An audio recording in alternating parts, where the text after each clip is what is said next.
modernism, I'm sure. Yeah. People pissed off at T.S. Eliot. Surprisingly, yes. Not that surprisingly, he pissed people off. Yeah. I mean, he was the worst combination. A genius who knew it. And no one, I think, liked him very much. Yeah. No. In a way, he's been my role model.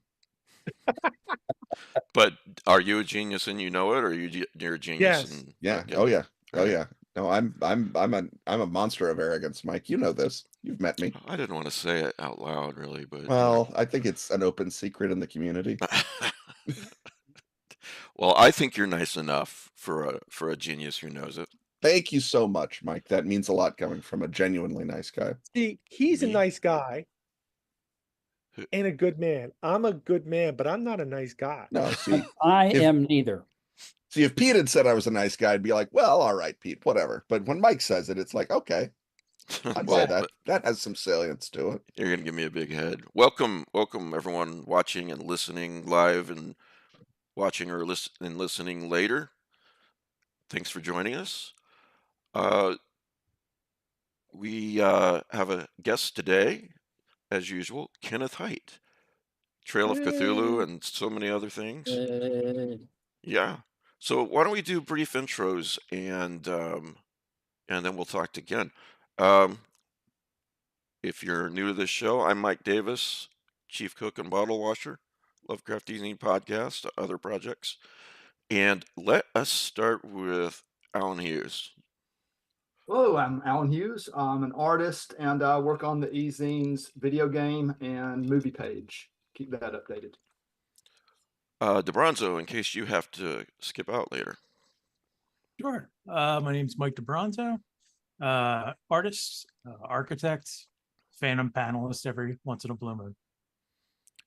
Just really, now there are 2 Mikes and 2 Matts on this panel today. So. But only one Peter, because you really don't need more than one. Right. Why don't you introduce yourself then? Pete Rawlick, writer and weird book collector. Mm-hmm. I think echidnas have multi-pronged penises. What? And whatchamacallit, kangaroos. You know, so like some things need more than one. Oh, yep. Yeah. Okay. I feel like Bob in Bob's Burgers. Oh my god. Oh my god. I think we could wrap the show up on that. I mean, you're not going to top that. Thank you for watching. Good night. Yeah. And then we have a new victim today, Matt Tarpley. I put out I asked a question in the Lovecraft Easing Facebook group, and I said, who here has played Trail of Cthulhu? And Matt Tarpley raised his hand and he agreed to come on the panel today and assist us with questions. So Matt, you want to say something about yourself? Yeah. I'm the other Matt on the panel. I've GM'd Trail of Cthulhu and another one of Ken's games for a number of years. Gamer, not always the eternal GM, which is a nice thing. I'm on a must be nice. Of getting a group that doesn't fall apart is the other fun thing. And I'm on a very, very, very small, like the community theater version of a live play RPG show. Those are kind of my nerd credentials, I guess. Well, thanks for being here. So last but not least, Matt Carpenter. Hey there. I am Matt Carpenter. I run the Lovecraft Zine movie night. We just watched 2 Lovecraft adaptations, The Evil Clergyman and Dreams from the Witch House, the 2005 Masters of Horror version. We will not have a show this coming Saturday because I'm going to be in Portland at the film festival. But we do have a podcast prize for today. It is a copy of Strange Eons magazine, issue number 19. Very nice. If you wish to enter to win this, you just send an email to easyandprizes@gmail.com. Put SA19 in the subject line, and we draw a winner in like 6 to 8 weeks. So you never know, it could be you if you enter.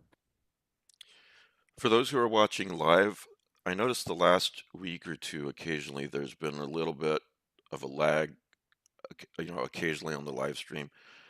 Comment on the side and let me know if that happens today. And if so, I'll have Logan look into why this is happening. It might be just a case of restarting my router or something, but we'll see. And then, Ken, I can't imagine there's too many people. Speaking of being a genius and knowing it, I can't imagine there's too many people out there who don't know who you are, who's listening to this. But could you introduce yourself? Yeah, I'm Kenneth Hite. I'm a writer and game designer, primarily tabletop role-playing games, specifically Trail of Cthulhu, Fall of Delta Green, part of the new Delta Green standalone, and then lots and lots of other mythos-y things, either for those lines or in other lines. And then as a writer, I think my claims to fame are either my Lovecraftian children's books, Where the Deep Ones Are, The Antarctic Express, Clifford the Big Red God. Let's look at those, exactly. And Goodnight Azathoth, held up by Matt Carpenter right there. These are very attractive. They are from Atlas Games. Thank you, Matt. Clifford the Big Red God. Mm-hmm. These are send-ups of popular children's titles with a Lovecraftian spin. My favorite still is Where the Deep Ones Are because of the art by Andy Hopp. Andy Hopp, terrific art in that. And then not to take anything away from Christina Rodriguez, who nailed the Van Allsburg look in the Antarctic Express, which is the Antarctic Express has loving tribute to the Polar Express. And we are still waiting on book number 5. Yes. To complain too much. Not to complain too much. Yeah, as you, me, Atlas, everyone's waiting. I guess Atlas more than you and me, but yeah. That's probably Walter Gilman and the Purple Crayon. Although cool. We'll see. The more I look at it, the more I think it might be Randolph Carter and the Purple Crayon, but don't quote me. Either way, there's going to be a Purple Crayon. That's nailed down. And then the other sort of, for different children, older children, the Tour de Lovecraft series, Tour de Lovecraft the Tales and Tour de Lovecraft the Destinations are my sort of critical claims to fame. The Tales being a little more sort of a first cut popular treatment of Lovecraft's stories. If you are new to Lovecraft, maybe this helps set some expectations. And then the Destinations is actually me trying to think about what the settings mean in Lovecraft and what they mean to Lovecraft. Not so much where is Arkham, but what is Arkham? And I think that's a question that hasn't been asked a lot. So I enjoyed doing those. I made a mental list of books that I thought a writer dabbling in the mythos should have on their shelves, and these are 2 of the first books that I came up with. Fantastic references for writers. I just have them because I'm a geeky fan. Mm-hmm. But that could include like Weird Words by Dan Harms, the Cthulhu Mythos, and so Weird Words is by Dan Clore. I'm sorry. And then the Cthulhu Mythos Encyclopedia, and then there's also the Chronology Out of Time.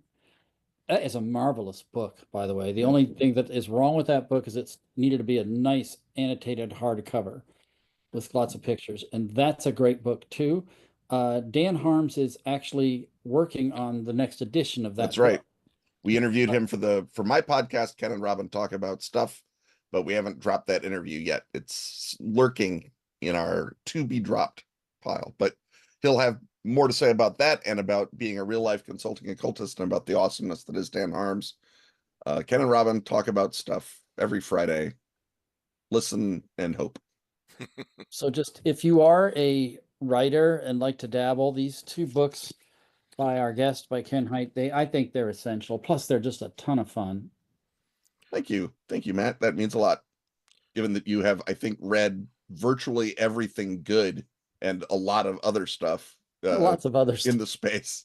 We've read a lot of bad stuff. Too. Oh yeah, we've all read a lot of bad stuff. Well, you remember though, Ken, back in the day, I'm talking 15 to maybe even as far as 20 years ago, everyone looked for Matt's reviews of Lovecraftian books on Amazon. you know, and before social media was a big thing or anything, it was very important service Yeah. that he provided. So I Absolutely. agree. And still does on the Facebook. Yes, that's true.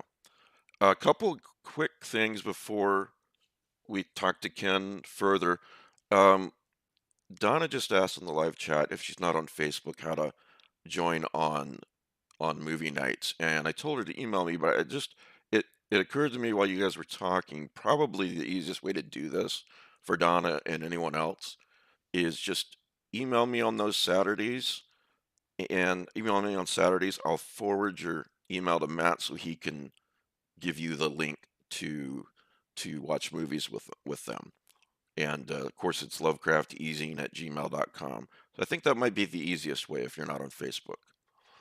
And speaking of email, I've got a MailChimp email list for those who want to, you know, be reminded when the Sunday show is coming or if something's coming during the week on the Lovecraft Easing podcast. It's extremely low traffic, and the link is in the show notes somewhere near the top. And last but not least, thank you to all my patrons, and especially my 25 and up patrons. I wanted to tell you that um, I've the opener of The Way from Valancourt Books by the reprint of the Robert Bloch book. That's going to be shipped on Halloween, and this book really looks fantastic. It features a introduction by Ramsey Campbell, and they're all in the hopper, so to speak. They're all paid for, so uh, I would imagine you'll get them first week or two in November, and it's just something special I wanted to do for you guys. So thanks for the support. And Yeah, also just complain that the Vampire Stories of Robert Bloch by Hafner Press is still not issued. Well, that's the difference in Hafner and Valancourt right there in a nutshell. Valancourt. I was going to say, what a wonderful press. Oh my God, they are so good. Yeah, and they're doing what's the second? I just blanked on the second Bloch book that they're going to put out very very soon. But if you Google Valancourt books, then Night of you'll the come Ripper across is this. the other block that they're doing. I'm sorry. Night of the Ripper is the Night of the other Ripper. block. Thank you, Ken. So, and last but not least, speaking of geniuses, and I'm not sure that he knows it, Brian Evanson, I had him on during this week, which I sometimes do, if my Sunday schedule's full, and I wanted to get him in as soon as possible to talk about his new book, which was, yeah, crap. I just interviewed him about it too. Good Night, Sleep Tight. And it's fantastic. Full of dread. Really, it's a really wonderful collection. So you can check out that interview if you haven't seen it, and definitely buy his book. It's on Kindle and in print. So wanted to get that stuff out of the way. Ken, I guess the best way to maybe start this, and I'll probably cede the floor to those more knowledgeable than me, because I've played Call of Cthulhu. I think I played with you once and several people where you were the GM, and that was a lot of fun. Um, but I'm not familiar with Trail of Cthulhu other than what I've read about it. And could you talk about how Trail started and why? Yeah. Trail of Cthulhu began. And I'm sorry, how it as- differs for those who don't know Right, how yeah. it differs from Call of Cthulhu. Well, it began as a sort of proof of concept for Robin Laws's Gumshoe game engine. And the high concept of Gumshoe is that it's meant to model investigative role play or mystery based role play. Any sort of procedural is basically a mystery, as we demonstrate with other Gumshoe games. But this, in 2007, Robin had just done the Esoterrorists, which was sort of modern occultism meets sort of fantasy of competence law enforcement. And the notion was that now that Robin has designed Gumshoe, let's take it for a spin through Call of Cthulhu. Use Gumshoe to power a version of Call of Cthulhu. And Chaosium gave us the license. They were very nice. And Simon Rogers, at that time the publisher of Pelgrane, still the co-publisher, bethought himself and offered me the job, and I took like 35 seconds to say yes, because I didn't want to look eager and easy. But obviously, you know, to work with a Robin game engine, which at the time was very new and very exciting. It's still exciting. It's just 15 years old now. And to do my spin on Call of Cthulhu was really, you know, a career dream. And so what I did was I went back as far as I could to Sandy Peterson's first 0th draft of Call of Cthulhu, where the gods have no stats. They just destroy you if you see them. Character sanity could not be rebuilt. Just trying to create the bleakest, most Lovecraftian game that I could through the lens of Call of Cthulhu. And then remembering what everyone else at Chaosium did to Sandy version, I added what we call the pulp mode, where if you want to survive, sure, yeah, play it that way. So the game begins with sort of these 2 rules modes: purist, which is for the bleakest, Right. most Petersonian purist version, and pulp, which is more of a Robert E. Howard, you know, guns against the mythos type behavior. And either one can be played, or you can play it with a mix of both, however you want to do it. And the thing that Gumshoe does is that you never fail to spot a clue. So with good keepers, they just sort of, you know, shuffle behind the scenes and you never notice. But with sort of an average or a beginning keeper, you'll roll spot hidden to see the diary, and you'll fail.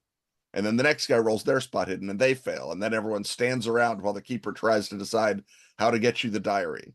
Well, in Gumshoe, you never roll to find the diary. If you have what's called evidence collection in first edition, and is now just notice in the new edition, you're gonna spot the diary because you're an investigator. That's your job. And also because the story is, how do you solve the mystery, not how do you get the clues to solve the mystery. Sherlock Holmes doesn't roll to spot cigar ash. He automatically spots cigar ash.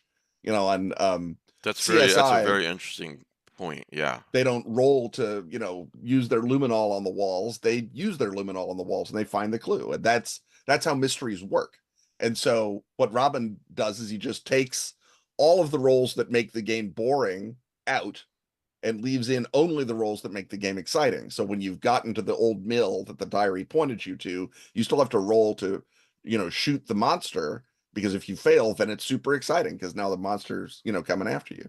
And so the notion of separating, gathering the clues from resolving the story is, I think, the central insight of Gumshoe. And I just applied that to Call of Cthulhu. So I like to say that we optimized Call of Cthulhu, which, as you know, is a very robust rule set that can do all kinds of different play, from pure action to completely internalized role playing.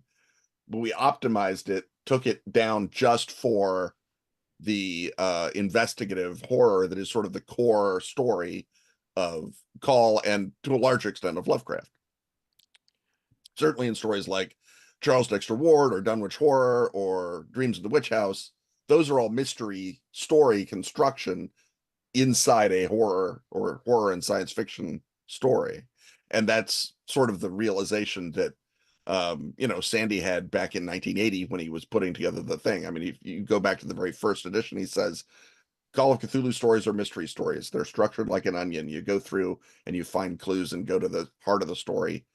We just did that with Trail of Cthulhu, and we did it in a more optimized and robust way than standard issue BRP system allows you to do. And that was really the genesis of Trail of Cthulhu. And then the other difference was I moved it into the 1930s because Chaosium really owned the 1920s, even more so back in 2007 than they do now. And the 30s, I mean, a third of Lovecraft stuff was written and set in the 30s. So it's not like that's a less Lovecraftian decade. And in fact, given the Great Depression, given Hitler, given Stalin, given the Dust Bowl, it's a more Lovecraftian decade in a lot of ways than the 20s were. The 20s had a lot of dancing and foreigners, which Lovecraft didn't hold with. The 30s was much bleaker and gloomier, which is a proper horror decade. So I moved it there.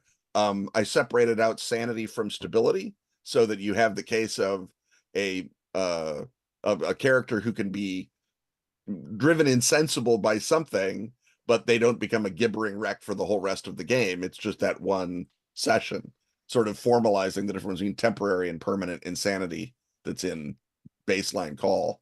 And I think if you're looking for mechanical innovations to the of Cthulhu universe, that's mine. And then I presented the various gods rather than as, here is the being, it has a form, these are its hit points. I presented them as these sort of concepts with a lot of contradictory possibilities to them. So Cthulhu might indeed be an alien who fell from the star Zoth and is sleeping on the Pacific, or he might be a dimensional creature that fills up a next door dimension to ours and pours through with tentacles whenever you open the door, like in Derleth's novel Trail of Cthulhu. He might be a thing that the Deep Ones built in order to worship, a kind of a super Shoggoth. He might be a mental state that we have in our evolved reptile brain. All of these things could be Cthulhu and could fit some of the versions of the stories that we have. And Lovecraft, of course, creates the mythos because he doesn't think vampires and werewolves and ghosts are interesting anymore. They're all played out. And one hesitates to say he's wrong, but he wasn't wrong. And Cthulhu was meant to be the new, the shock of the modern, the impossible to understand. And in a way, it's just taking Lovecraft's sort of cubist approach to the mythos and applying it to try and unlin Carter everybody, including, I indict myself in this, who sort of came at the mythos and said we have to categorize it and block it out and put it in little boxes. And the mythos has to be like the Legion of Superheroes. We have to know everyone's powers and what planet they're from and all that. And the mythos literally should not be that. And Lovecraft put so much contradiction into his stories because he knew that real mythologies contain contradiction. And I tried to sort of restore that Lovecraftian vision of the mythos to the core book to give people permission to go off book. And especially if you're new to Lovecraft and maybe you're like, oh, I can't run a game with Nyarlathotep in it until I've read all these stories. No, you just have to know one thing about Nyarlathotep, and that can be whichever of these things you decide to fixate on. That's true for your game, and go nuts with it. And that's sort of the permission structure. I love that. And I just have one more question for now, and then I'm going to open it up to everyone else to ask you questions and talk about it. But Trail of Cthulhu, you're doing a fundraiser, second edition. You're doing a fundraiser for that. I have included, crowdfunder. I've included the link in the show notes, everybody. You can sign up. It's counting down right now. You can sign up for it to be reminded. But my question is, why a second edition? I mean, I know why, but I'd like you to spell it out a little bit. Right. Incorporate. You've learned lessons over the last 15 years with this game, and you're incorporating that into the second edition. And what else? What would you say? I think that's the biggest part of it, is that, as I say, Cthulhu, Trail of Cthulhu was a real proof of concept for Gumshoe. It was either the second or third game that came out for Gumshoe, depending on how you class Fear itself, which is the sort of normal people get eaten by cannibals type game. And then that came out in 2008. I wrote it in 2007. We've had 15 years of pretty concentrated play of not just of Trail of Cthulhu, but also of design of other games, not just my Knights Black Agents and my Fall of Delta Green, but Robin's Ash and Stars, Robin's Mutant City Blues, the Yellow King role-playing game that Robin did. All of those are teaching us new things to do with Gumshoe and new techniques that we need to take the best and most traily of and reinsert them into the body of the original. And then just the advice on how to structure a trail scenario has gotten much better because all of us, including me, have done it a lot more than I did in 2007. So a lot of it is just, what are the best practices of Gumshoe? What are the best practices of running trail that we've learned? And then the final sort of reason to change it is, as I say, it began as very much an adaptation of Call of Cthulhu. Again, we're 15 years down the road. It's sort of earned its place as a standalone of Cthulhu and sort of remove a little of the legacy code that was meant to ease Chaosium players into it and present it more as if we were designing a Lovecraftian investigation game now, how would we do that?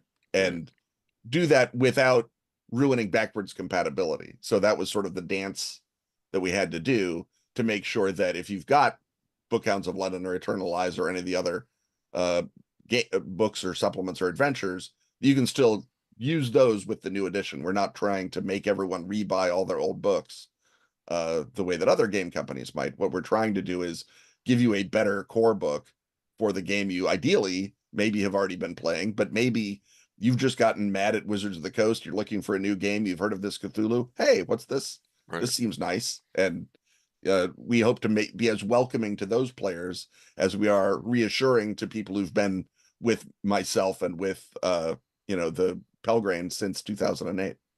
I lied because I need to ask you before we go on. I need to ask you if you'll describe the crowdfunder and the awards offered and things like that.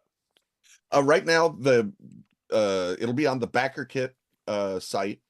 We're using BackerKit as our crowdfunder, and then also as the fulfillment.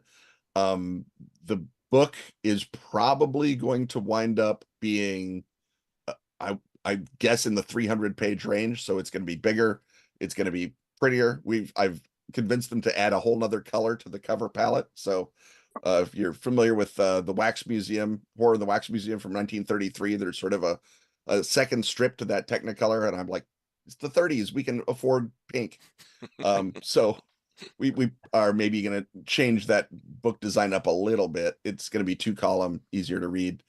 And then in terms of the stretch goals, right now we are still at the stage where Gar and I are asking Kat, hey, this book that we've always wanted to write anyway, that'd be a lovely stretch goal. And Kat is deciding if we're nonsense or not.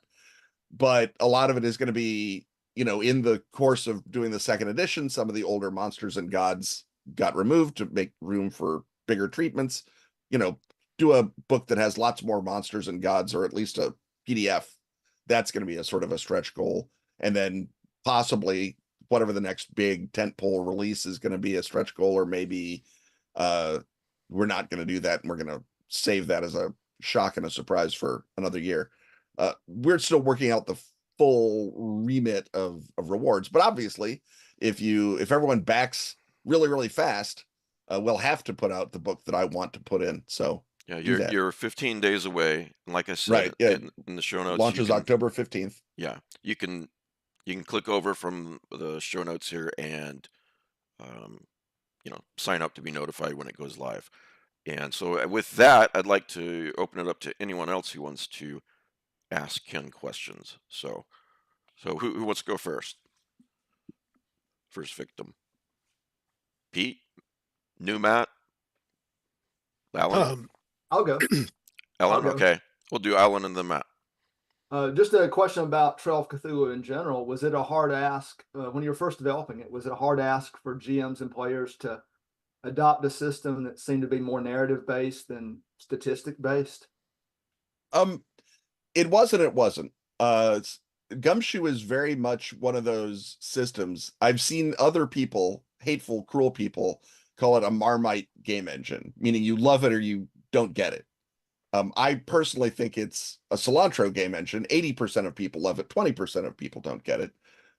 But there is a sort of a bounce off that if you're more used to sort of what you said, statistics-based gaming, you're maybe not going to quite grok the job of Gumshoe and how to run it. But we did hold a lot of people's hands, and we do have a lot of people who come back and they say, I've run Massive Nyarlathotep in both systems, and I've had a great time. And, God bless those people. I think that it's the core of it fits on a page. It's really easy to, know what the rules are, but to sort of grasp it, understand it, internalize it, maybe takes running a session or running a campaign, or maybe never happens. Maybe you're one of those sad cilantro people. But yeah, it was a bit of an ask at the beginning. It was very much the introducing Gumshoe to the big wide world of gamers, but it's continued to sell and continue to do well, and campaigns for it have done well and won awards. And so I feel like there is a, now a growing body of people who are, eager for that kind of play. And increasingly, when we did this in 2007, the sort of story game movement had just begun to filter out of real hobby corners into the wider universe. And now with the onset of streaming, with, even bigger and more famous story games, I feel like coming at a game from a narrative perspective is maybe a little more understood by a random new gamer than it might have been 16 years ago. Yeah, I would echo that story narrative based and statless or skilled based systems are a lot more known to players, and getting them to buy into that bit is a lot easier. I think the stumbling block hasn't been for my players grasping the narrative conceits or the investigative structure. It's been more of the actually doing action and combat, the mechanical bit of that. I think they have a little bit more difficulty time shifting gears, because it's less of a just roll a pure stat. It's you have a pool of points that you can augment your roll with, and getting them to really engage with that concept, I think, is one of the difficulties that I've seen. Yeah, the notion of spending points from your pool to make a roll is one that, first of all, we're literally evolved to hoard our resources, right? We're monkeys, we hit our nuts in the tree. We have these pool points. No one wants to spend pool points. What if I need them later? And that's part of the horror, that's part of the suspense of Trail of Cthulhu play, but it is a bigger ask than just, trust the dice gods and roll to get people into that mind space. And then figuring out how to sort of not even min-max, but how to do it in a way that you personally are comfortable with. That's a different answer for every player. I know players who spend themselves broke always. I know players who never spend. I know players who just do it based on their notion of how dramatic a moment is it. It's all over the map. And that's part of the fun of Gumshoe and Trail, is that you now have this little thing of control in you.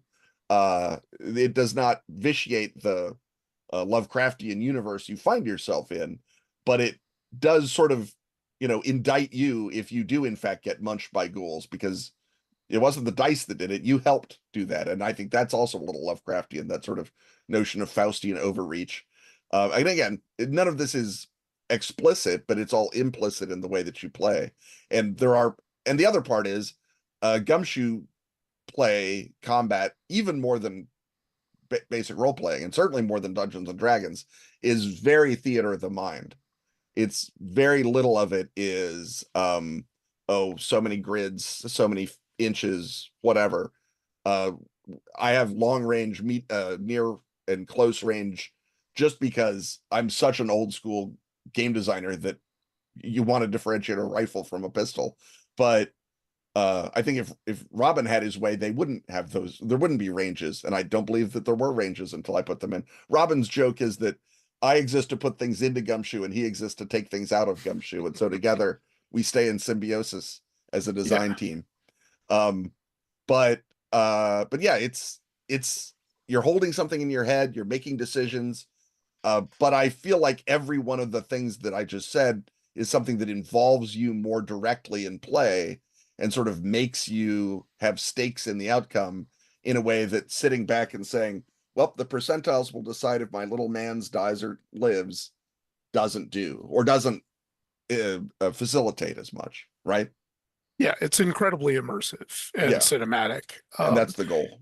And I think reading it is, like you said earlier, you have to play it, because reading it, actually I did buy Trail first, and then I backed Night's Black Agents, and I was actually one of your play testers. And fantastic.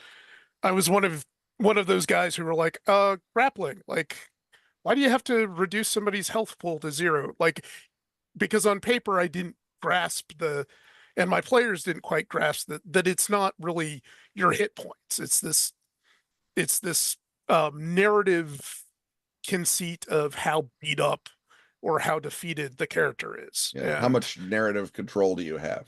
Yeah, or luck or whatever, Mhm. however you want to personify it. Right. So yeah, there are bits of that. And I've noticed over the iterative process, some of the explaining has gotten easier. So I'm hoping for second edition that's there. Yeah. More for my players necessarily than myself. Because it does seem like, Night's Black Agents and then the Fall of Delta Green kind of really optimized the process. So I'm assuming, and I know you can't necessarily reveal too much about the Kickstarter, that the rule set is going to resemble a lot more of the presentation of like Fall of Delta Green, and the character build options are more like that than the very static, archetypical presentation that the first edition was. Yeah, I think that it's safe to say that your expectations will at least be met, if maybe not, in exactly the way that you're talking about. But yeah, a big part of Gareth's job was to go through the last 15 years of Gumshoe and say, what is the advice that needs to go back in the core book? And Gareth Ryder Hanrahan, my collaborator on this edition, and my previous collaborator on the Borellis Connection for Fall of Delta Green, and on the Dracula dossier for Night's Black Agents. For those not familiar with Gareth Ryder Hanrahan, shame on you.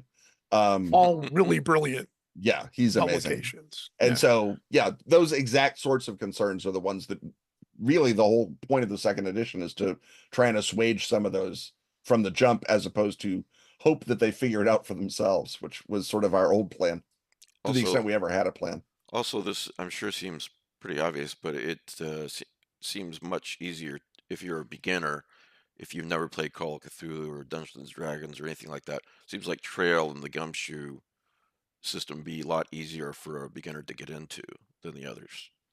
I feel like, yeah, that if you're coming to a completely blank slate, yes, because there is just fewer rules to know. I think if I say 30 pages of rules, that may even be an overstatement. It's not a lot more if it is. And a lot of those are sort of like examples of things that might give you a stability loss, or lists of poison. They're not, the rule for the poison. It's just, it has to go somewhere, and that's where it is.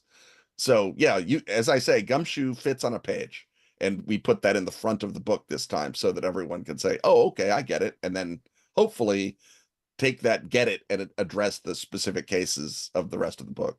Yeah, that's the way my mind works when I'm learning something new. I want kind of an overview and then fill in the blanks as I go.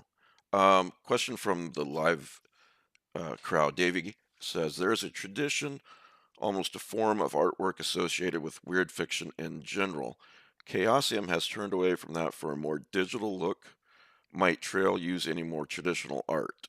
So, our art, as far as I know, and again, I'm not making those decisions. That's Kat Tobin, the publisher. Is that we're going to very much be using the sort of photo realistic or naturalistic, if you can use that for giant tentacle monsters, art that Jerome Huygens did for the first edition. He's read on the cover. He's got, we're doing some interior art, some new stuff with him, and I think it's going to try to move toward that. But yeah, one of the joys of Trail of Cthulhu is that the interior layout it harkens back to a sort of a 1930s look. We're not trying to be a hip, trendy weblog. Good Lord, that hasn't been trendy since 2006, since before the game came out.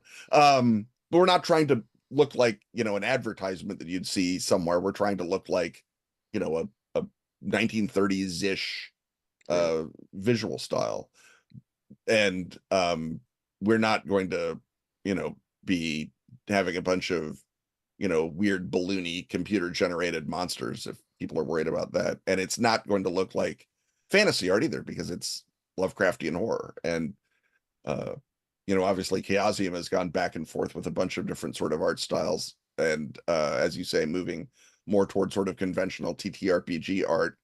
I think that we are going to be staying with Jerome and the Jerome school of art for this book, just because that's so core to the immersive quality of playing the game and looking at the game, is to have Excellent. that 30s vibe to it. He did the cover for Rough Magics, right? Yes, he did. That is one of my favorite of the trail pieces of art. That's it's one of everyone's favorites. It's one of, everyone at Pelgrane loves it. People at the booth stop and look at it even if they haven't seen anything else. It's very, very good. And it's that combination of sort of photorealism and supernatural surrealism that Jerome does that I don't think anyone else can touch. I don't think I've got a physical copy handy to show it off.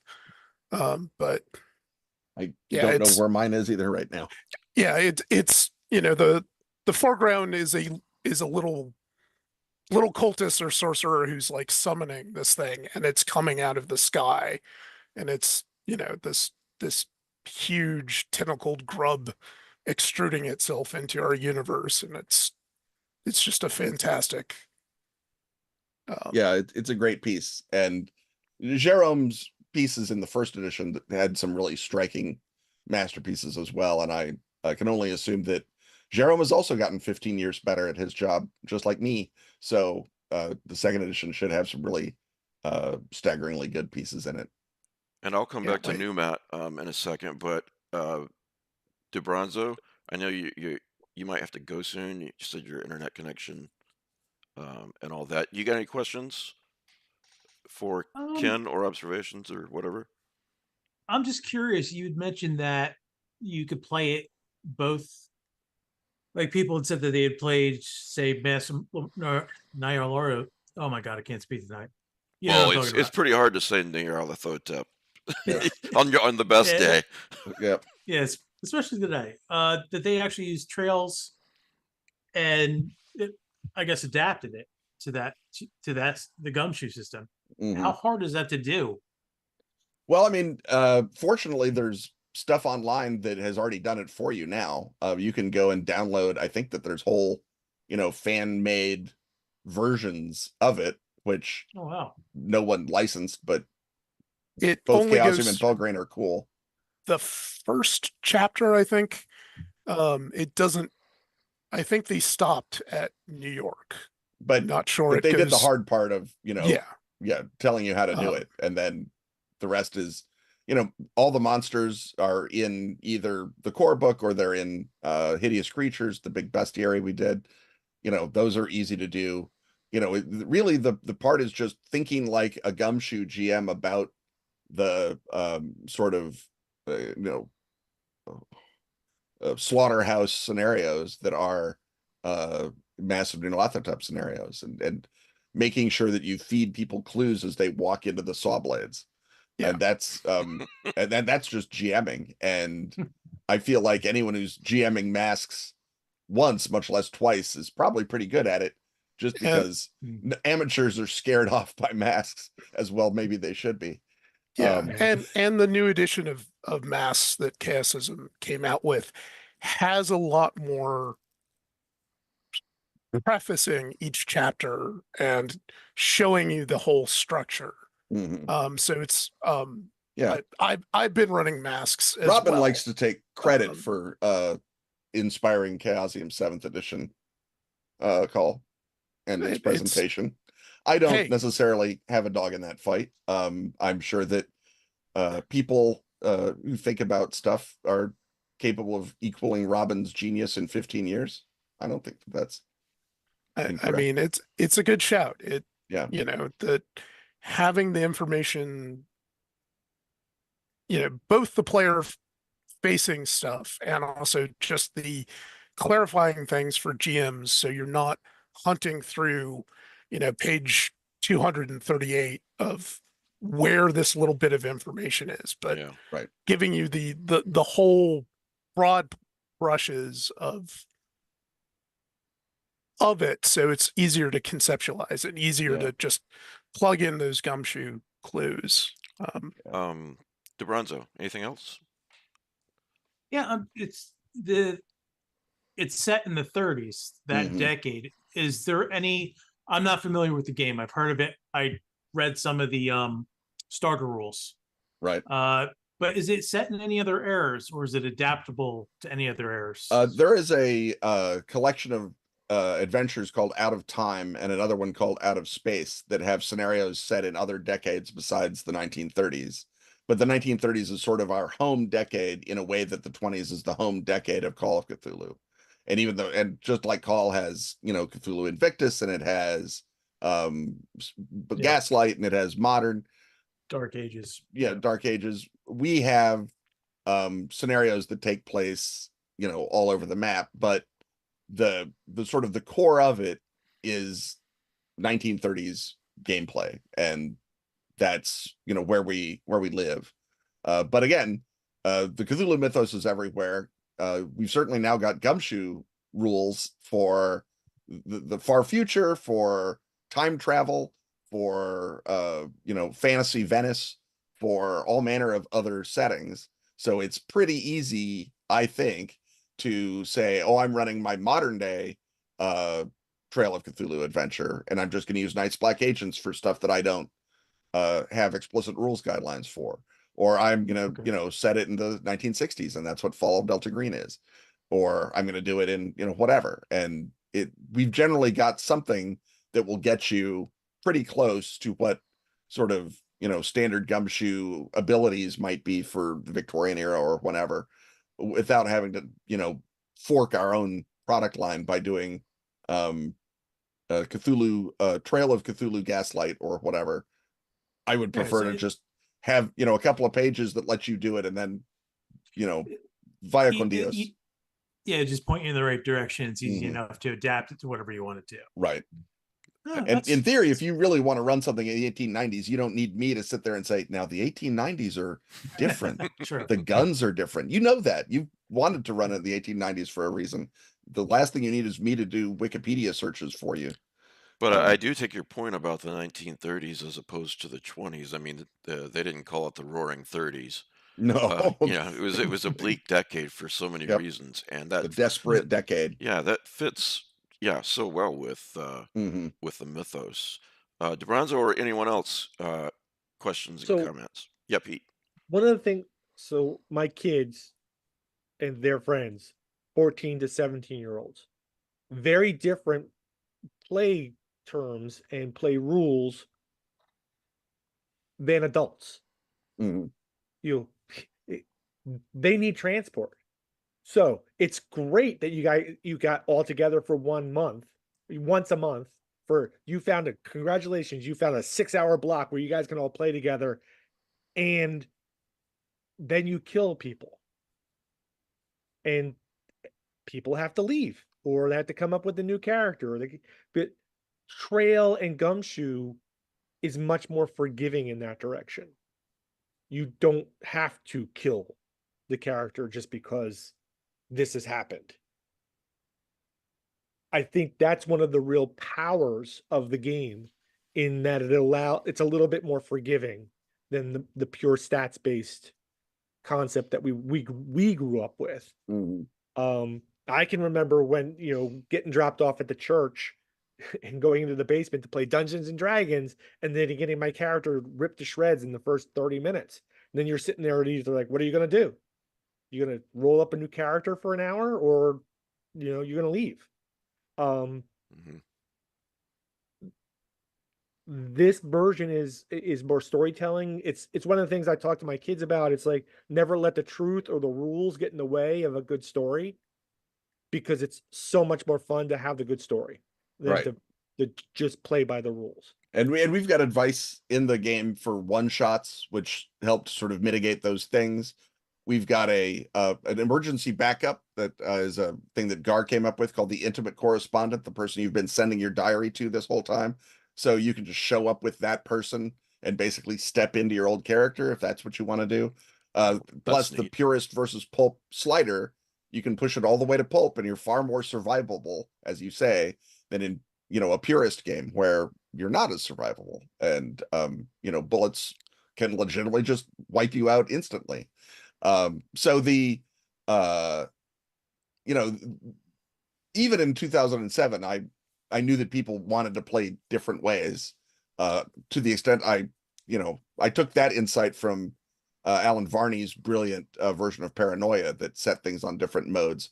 And then, but yeah, the goal is always to support play and always to support fun at the table, not why did I do this? Yeah. We strictly you Slaughterhouse keep your games are not fun. existential hatred to the character, not to the player, is Right. sort of our goal. The purist versus pulp ways to play. That's fascinating and well, really a genius idea. Well, like I say, I stole it from Alan Varney, so Yeah. Yeah. Pete, No, it's anyone like else? there Yeah, are Pete. there are some games, there are some scenarios, and that's not just in Call of Cthulhu or Trail, but also in Dungeons and Dragons, which are essentially no-win scenarios. The whole point is to kill characters. mhm. Tomb of Horrors. Yeah, Captain Kirk. I don't believe in a exactly. no-win scenario. And again, it's not like we don't have no-win scenarios. Graham Walmsley wrote a trio Right. of really good purist scenarios, but it says what it is on the back. Right. You're not going to accidentally run Watchers in the Skies and think, oh, everyone's going to get through this okay. You open that book, you're in for a night, and that's the kind of play that you want. We're just trying to let people know that, in the same way that you don't just open a random book and, oh Lord, it's Call of Cthulhu. You can read the title, you can Yeah. figure stuff out. And that's sort of the goal, is to, make the play at the table enjoyable in whatever variety of enjoyable your group has. Yep. Anyone else? Matt, since nobody else spoke. I seem to be doing a lot of the talking tonight. No, I feel bad. recruited you for that, and I really appreciate it because you Right. understand the game better than You're the new than I do. gun. Yeah, I'm the new guy, so I Yeah. bring the beer and I'm on the that's right. spotlight here. See you, Pete. Well, Thanks for I being got here. Bye, Pete. Always great to see you, man. So when you're doing the elevator pitch for Trail for Mike, you're talking about the kind of the re-mythizing of the mythos monsters, and you've done that of the gods and titans. You've done that with more of the individual species in, what is it, Hideous Creatures? That, which Yeah. was a serial publication, and it's And then now became a book. Yeah. a collection. So that gives more flexibility and making, since it's 2024, people are more familiar with Lovecraft and his works than Yeah. were back in the day. So making surprises for more experienced people, is some of that in the new edition, or again, is this not something you can answer? Sorry. The sort of cubist presentation of the gods and titans is it definitely in the new edition. Yeah. Why would I take that out? Yeah. But the monsters, there's a little bit of a gesture to it. There's things people will recognize from Hideous Creatures, but first of all, if we'd done a full Hideous Creatures level treatment of every monster, I mean, Hideous Creatures is already too long. Cat gives me the side eye whenever we put that out on the table at a convention. Right. And so, doing that for the monsters in Trail, it physically isn't going to work, even though conceptually we want everyone to do it. And I gave like a little example of it with the deep ones, and hopefully people can sort of take that as their seed corn. We do have a more expanded make up your own monster section that is a version of the one in Fall of Delta Green. So that's the sort of technology Okay. that people have. And that was a good addition for both Night's Black Agents and Fall of Delta Green, that whole be able to construct your own mythos to subvert those expectations Right. at And that's so the key. table. I do have another question. I don't think we've talked about it yet, but Drive is fascinating. Can you talk about that? Yeah, Drive is a idea that I think Robin came up with. That is the many people have played games in which one of the players says, "Well, this is obviously a haunted house. I'm not going to go to a haunted house. That's dangerous and terrible. Right. I'm going to stay home." And you have to say, this is the game about people who go to haunted houses. People who stay home are civilians, and we're not making games about them. And so every character, when you make them up, has the reason that they would investigate the mythos, what drives them to do it. And it might be that they, want to protect people. It might be that they're compelled by some power in their blood. It might be that they're just cursed. It might be that they have, an arrogance, like a Crawford Tillinghast, the outside, I can master it. Whatever it is that's about their personality that makes them be the people who go into the haunted house, not the people who very sensibly say, well, I have no interest in that. I wouldn't do that. And if you follow your drive and role play it out really well, you can get refresher points that let you survive longer in the scenario because you're being true to your psychological self. And if you push against your own drive, which you shouldn't be doing because you made it up, then you become torn and have doubts and you lose stability because you're not obeying your authentic self. And so a lot of it is just, why am I in this graveyard at night? I don't know. You tell me. You're the player. I'm just the GM. I don't know why you're in the graveyard at night. This is a you question. And formalizing that or rules-ifying that interaction, which I think, again, every GM has had to go through in every horror game since the beginning of time, just it opens up more opportunity for role play because now you always have a thing. Well, if I'm stuck as to what to do, I look at my drive. I should do that. And also it gives you mechanical rewards for doing what the game wants, which is kind of the point of having mechanics in the first place. It's just such a great idea, having played Call of Cthulhu a few times, sometimes players ask themselves that question, and it's the old why are characters in a movie not running away from the haunted house, things like that. But the sky's the limit. Like you named a few things, but it could be you lost someone because of this mysterious mythos thing, and you want to understand it and find out more about it. There's just sky's the limit. Yeah, I think that there's about 24 drives in the book that you can choose from, and then once you've looked at 24 examples, it's easy enough to come up with the one that you really want to play, even if it's not one of those 24. Yeah. Okay. Anything else, guys? Any other questions for Ken? Or Ken, is there something you want to talk? See you, Mike. Thanks for being here. Is there something you want to talk about that we haven't thought to ask about? Well, I would like to do a little brief plug for the new campaign frames in the core book in the second edition. Yeah, absolutely. First edition had 3 campaign frames: the Armitage Inquiry, which is where you're all Miskatonic professors who basically follow the lead of Henry Armitage and fight the mythos. That's very, very standard. The Bookhounds of London, where you're grotty and contemptible booksellers who are in it to get your hands on mythos tomes and pay the rent in the Depression. And Project Covenant, which was sort of our Delta Green tribute, where you're members of the federal government who go off and hunt the mythos. And in the intervening time, I did a whole book of the Bookhounds of London, and I did a whole game, Fall of Delta Green, about being federal agents fighting the mythos. So we thought, let's do 2 new campaign frames. Armitage Inquiry will stay there because it's, as I say, it's the OG. And so I did a campaign frame that I've been trying to sell various publishers on, again, since before Trail came out, which is called Shadows Under Chicago. And it's the pulp campaign frame in which, if you remember, in case of Charles Dexter Ward, there's the period where the bootleggers hijack one of Kerwin's shipments. That it's just a little side bit in the novel. Well, if a bootlegger knows about necromancy, word gets back to Al Capone, and Al Capone, through a plausible series of events, gets his hands on Kerwin's basement.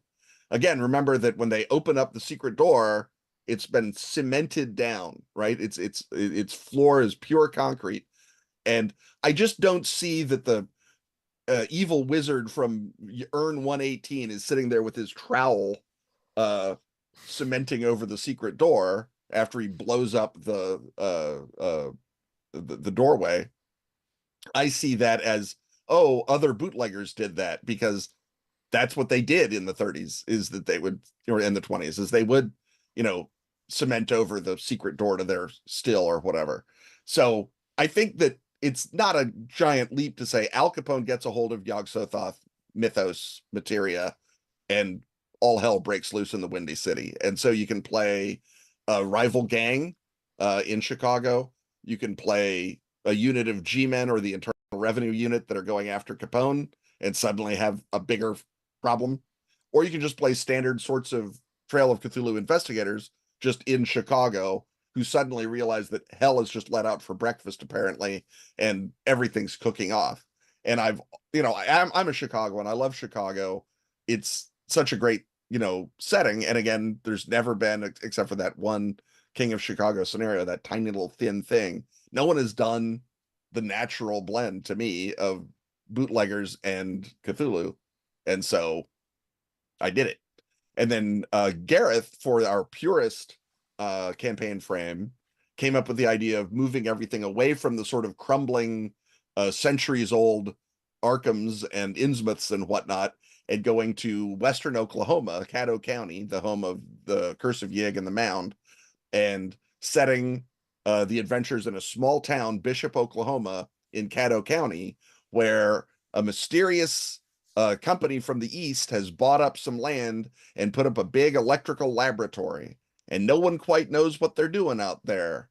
And so it's sort of There Will Be Blood meets Tales from the Loop, if you're doing, overlapping hubris, or it's Stranger Things in 1930s Oklahoma, or it's Yellowstone meets the Mound, if you want to lean into the Western quality of it. But the notion is that to return Lovecraft to that science horror, as opposed to the sort of occult horror that people like me are so fond of. And of course, being Gar, it's a brilliant concept, and he put it together well. And then being an Oklahoman originally, I lived there for 22 years, I was able to sort of Oklahomify a little of beloved Irishman Gareth Hanrahan's guesses as to what Western Oklahoma might have looked like. But that's another really great setting. And so we've got little rules in there for playing teenagers. If you want to be, the kids on bikes, Stranger Things or It, but in small town Oklahoma in 1930, where everyone is your neighbor and everyone, all the suspects, or you can find out if you go to church and ask. And that's a whole different setting than sort of either the big creepy occult city of New York or Chicago, or the storied centuries old haunted town with generational curses. This is a new place, and of course, man's hubris is unlocking the outside, a la Crawford Tillinghast, a la the Felden brain radio, a la the Electric Executioner, or whatever it happens to be. All those sort of weird mythos, mad science things that show up in the interstices of Lovecraft. And then he moves those all to his aliens, but the human ability to ruin their life is sort of core to the mythos as well, and it's fun to see that. This is off topic, but when you said Yellowstone meets the Mound, I just smiled, because one of my favorite Lovecraftian movies is The New Daughter. I don't know if you've seen that or not, but it's a really good film. So Cool. And it's Kevin Costner as well. So Oh, great. Yellowstone really does meet the Mound. Exactly. Well, who doesn't love that? Yeah. Kind of like Outer Range also. Yeah. A little Oh, out yeah. of range, a little bone tomahawk, whatever you need it to be. But just that notion of small town Oklahoma under alien skies, or under unknown skies. I think we're still working on the title of the campaign frame. That notion that there's someone has opened the door to the outside, and they've opened it in Caddo County, and that's not good, is a whole different way to play. So now we've got like a cowhand occupation, so you can play cowboys if you want. I think everyone's dream to play cowboys fighting the Cthulhu mythos. Is there Anything any else? difficulty? Go ahead, Alan. I'm sorry. Oh, is there any difficulty using first edition products with the second edition? No, we definitely are keeping the at the table experience entirely backwards compatible. The characters will have slightly different sheets, but in terms of what you do at the table, it's basically exactly the same. The only change to that is that we've sort of moved away from the very early, all the players get together and conspire against the other player insanity mechanic that was in first edition. That's gone. That's deprecated in favor of the more traditional Gumshoe way of these things cause ailments. They cause debilitation, which is it creates less drama at the table. It keeps the drama in the game maybe where it belongs. So that's the only mechanical change. And if you weren't doing that, which practically no one was, as far as we can tell, then you're not even going to notice the difference. If you were playing it, what was in the first edition, sort of the backup way to play, everyone said, well, that's way less annoying than doing it the first way. So we're just doing that. And the only other change is that the magic system is a little bit, it's from Rough Magics, and it's just slightly smoothed off, I guess is the way I want to put it. You know, the edge cases are less edge, and the spells are more formalized in the system of you don't have to keep looking up how to do magic, we hope. Hey, Ken, what advice do you have for those who want to play with friends, but they need to do it online via Zoom or whatnot? How do you do it when you do that? Or what advice could you give people? The best way, I the mean, smoothest way. I think that the saving grace for something like Trail and for Gumshoe games in general is that they are, as I said, very theater of the mind. Right. You don't need to go on Roll20 or Foundry or any of those others. I think both of those support Gumshoe play. They both got Trail of Cthulhu mods in them. But you can just go on Discord, you can just go on Zoom, you can just go on whatever you've got and play in that way. You get a dice roller, a bot, which you can get for any of these, and you're good.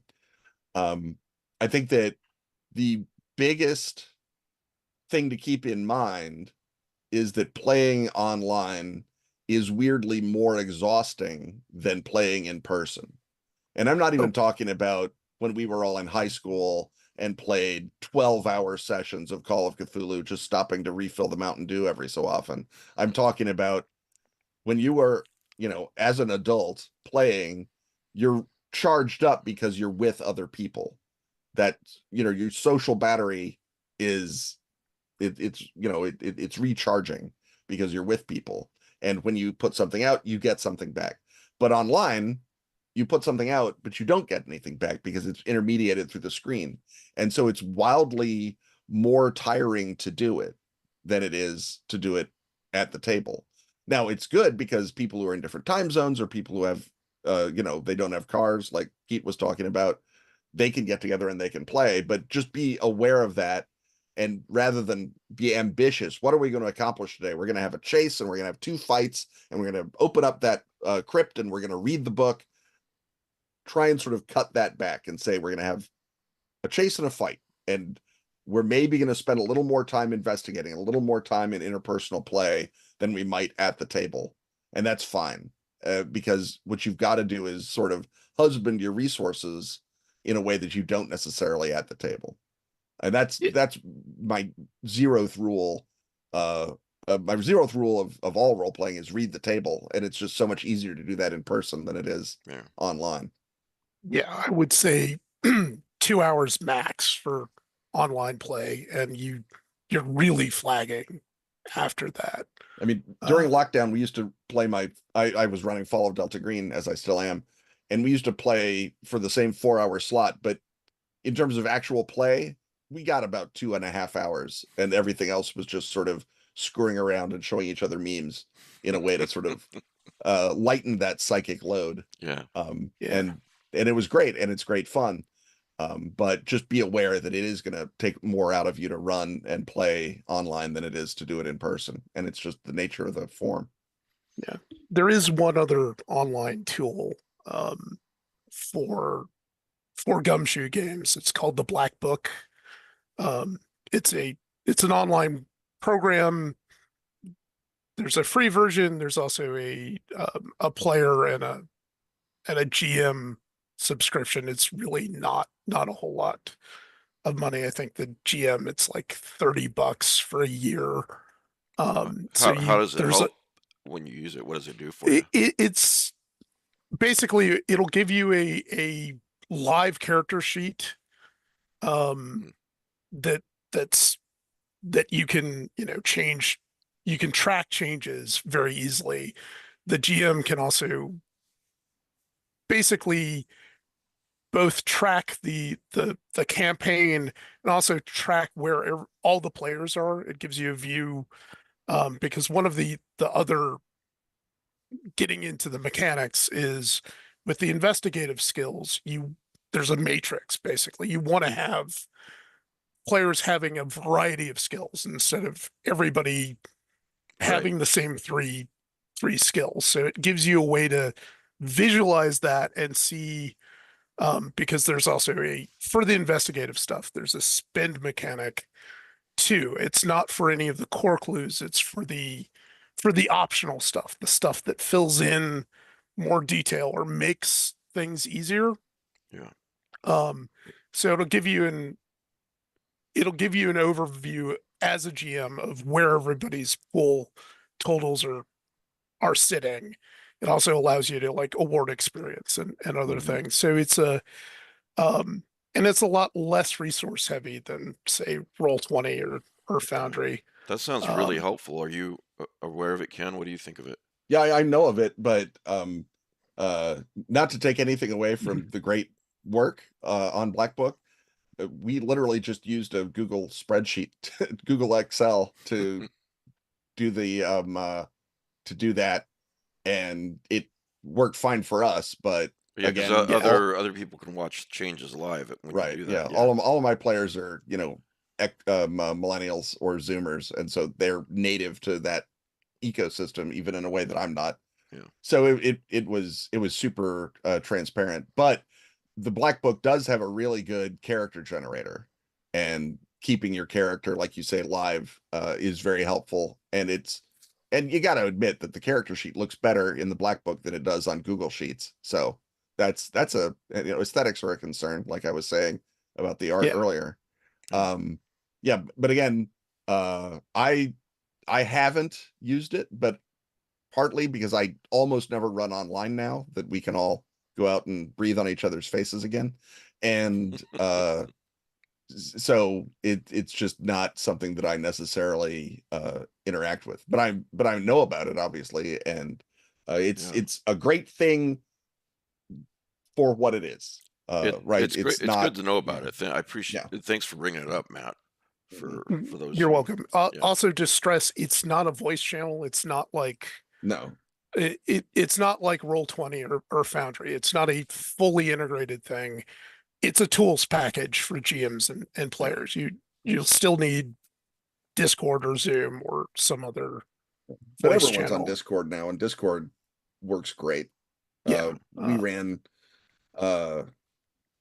ran, like I say, that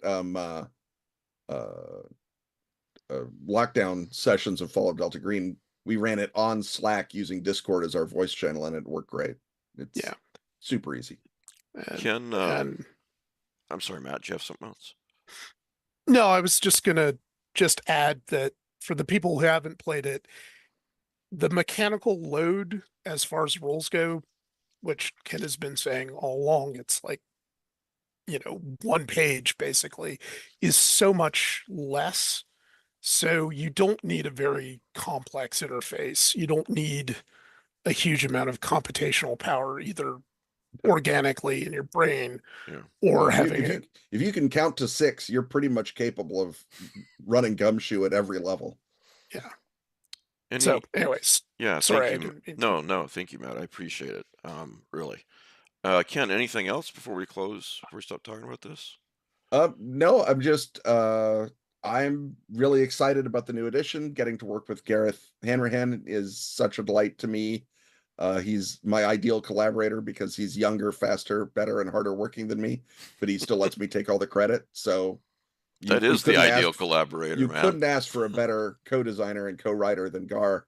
I think everyone's going to be really pleased. I hope that everyone makes Cat let me do some of the books that I want to do as stretch goals. We'll see if that happens. I do want to emphasize that we are literally half of a Cat edit and one edit by me away from being text complete. This is not a thing where you got the 15 pages of the quick start and now you have to wait a year and a half. You got the 15 pages of the quick start. The text is going to be done. I'm not aware of where Jerome's art is in the process, but he's piling it up. But it's not a back it and then wait forever. This is a back it and it's going to show up, as you say, by certainly by the 100th anniversary differently imagined of Call of Cthulhu. That's Certainly a really the 100th important anniversary point with of Lovecraft crowdfunding. making the idea up. That's of a that really first important earthquake. point with crowdfunding, that knowing that when people fund something that they're not going to wait 5 years or maybe so. And again, I'm fairly sure that backers at every level or almost every level will be able to get the PDF of that first text version, maybe not laid out, but they'll have the rules, they'll have the material almost as soon as they back it, if not as soon as they back it, because we are literally, as I say, 1.5 edits away from being text complete.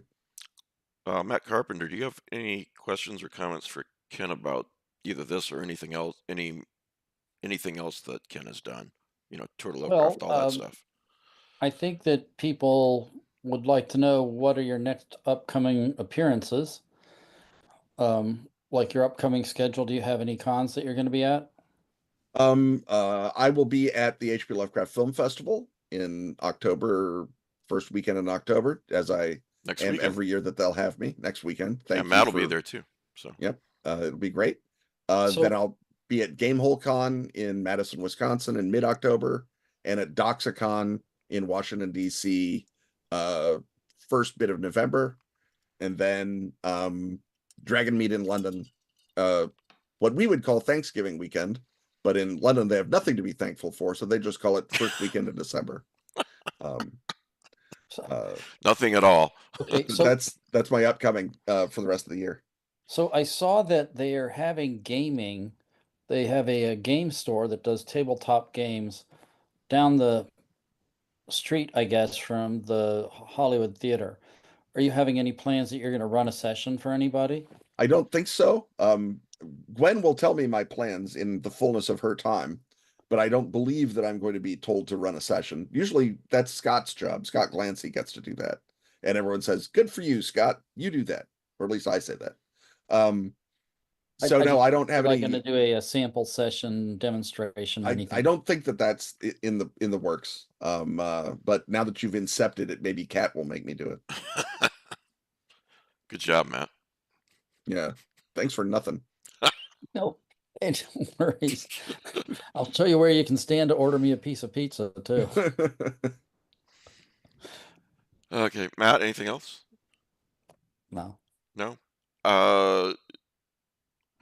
Ken, do you want to close with maybe, while people are waiting, other work of yours that they could check out?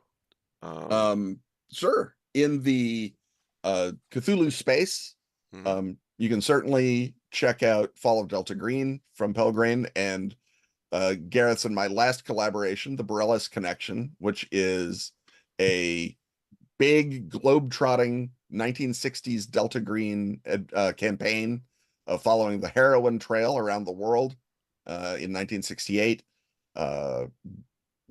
People will note maybe the connection to the French Connection in its name. That's intentional. It's it's 7/8 Gar, so it's certainly great. There's a lot of good stuff in it for fans of that kind of play. Obviously you can listen to the podcast. Ken and Robin talk about stuff every Friday, where Robin D. Laws, my transborder life partner, and I chat about gaming and the mythos and horror and time and history and occultism and food, movies until we're forcibly stopped. Meaning of life. And meaning of life, that kind of thing, the standard stuff. Right. And then I already plugged the children's books, but I should also plug my annotated King in Yellow from Arc Dream Publishing, the publishers of Delta Green. And I annotated Robert Chambers's anthology, or collection rather, of that name. And once we can cycle back to me being a monster of arrogance, but it is the best annotation of the King in Yellow ever done. No question. And I know this because I read all the other ones when I was doing it. So it's I would just also comment the art in that is fantastic. by the amazing Sam Araya. It's available in paperback from Arc Dream if you didn't get in on the fancy dancy snakeskin-esque leather cover. You can get the paperback, or you can get it in PDF, and it'll fill your heart with joy in every edition. And they have asked me to annotate a Arthur Machen collection. So whenever I get nice out of the Cthulhu tendrils, I'll be going into the burrows with the little people and putting together the first ever anthology or collection of Machen to contain all the little people stories between two covers. And that's great annotating that. So that will be sort of the approach will be Machen, the author that made Lovecraft. Nice. It's a little bit unfair of me to present Machen that way, but it's no more unfair than saying Machen the Christian mystic, Machen the Golden Dawn guy, Machen the Tory, whatever other balls you put Machen in. And at least Machen putting we're going for right now is Machen the cash cow. Well, if only. If I get to light up a Machen renaissance, I will have justified my existence on this earth. But I love Machen stuff, obviously. I'm literate. But straight talk, if I got to do nothing but annotate classics of horror, I would be a happy man. I'm only allowed to do it every so often because there's only so many classics, and the mortgage guy does not actually take my copies of H.R. Wakefield in exchange for payment. But but the Machen book, Leslie Klinger had a similar comment that he had a lot more he wanted to do, but it was getting his publisher to agree that was the problem. Right. Well, and Klinger actually, he's got billable hours in his day job. Working on an annotated book is literally costing him money, which at least it isn't me. So, I mean, God bless him. Talk about a mensch. So it's so much fun. And the challenge with Machen is that there are actually some really good Machen annotations out there. And so trying to pull out the best of the information that's out there, it's a much more fertile field than Chambers was, because Faunus has been going on for 30 years. There's tons of actual academic research on Machen in a way that there wasn't on Chambers. So, we will see, but hopefully I'll find some neglected corners and fun stuff to point up. And again, the only place you get all the little people stories in one book, which is going to be its own selling point. That's good news. That'll be great. Mm-hmm. Well, like I said, I put the link to the crowdfunder in the show notes, and check it out. And 15 days left. Right. Thank you so much, Mike, for Absolutely. the letting me barge in and take up all the space in your metaphorical living room. I love coming on the show. Thank you. All the time. I love having you. Oh, fantastic, man. Anything else we want to talk about before we close? I just want to briefly mention there's a new show called Grotesquerie on Hulu. Has anyone else noticed that? It looks really good. So I watched the first episode of that. How was it? I know you don't have a thing for body horror. No, I can make exceptions for really good stories, though. Okay. So just be warned. Is it worth watching? I think so. I'll need to see more. I wasn't paying too much attention, but I watched that. Oh, Bloody Disgusting says grotesquerie kicks off to a strong, sinister start. So, yeah, for whatever that's worth. And then the Rosemary's Baby prequel, I feel like a Hulu commercial, but that's on Hulu now too. Has anybody had time to look at that? Bother with that? I mean, golly, it was such. Come on. Yeah, but the proof is in the pudding. Is it going to be a good story?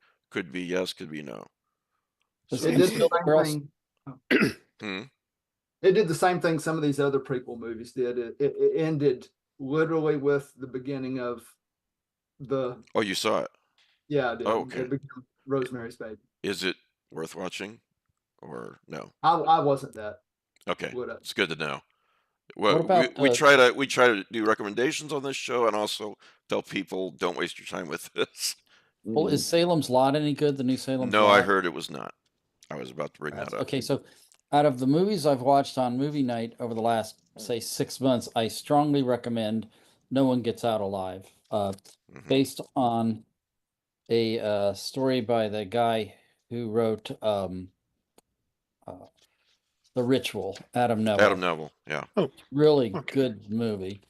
And then I want to remind you that you can try and win our prize this week, a copy of Strange Eons Magazine, issue number 19. Send an email to easingprizes@gmail.com and put SA 19 in the subject heading. We'll draw a winner, say in about 2 months. You can still get in on it. Ken, it's really great seeing you and talking with you. We missed each other at Necronomicon. Yeah, I'm glad you said something to Matt Carpenter about coming on. Thank you. Yeah, well, it's been too long. I should be everyone should be very tired of me on this channel now, instead of be just showing up like a No, comet. it's been a couple of years.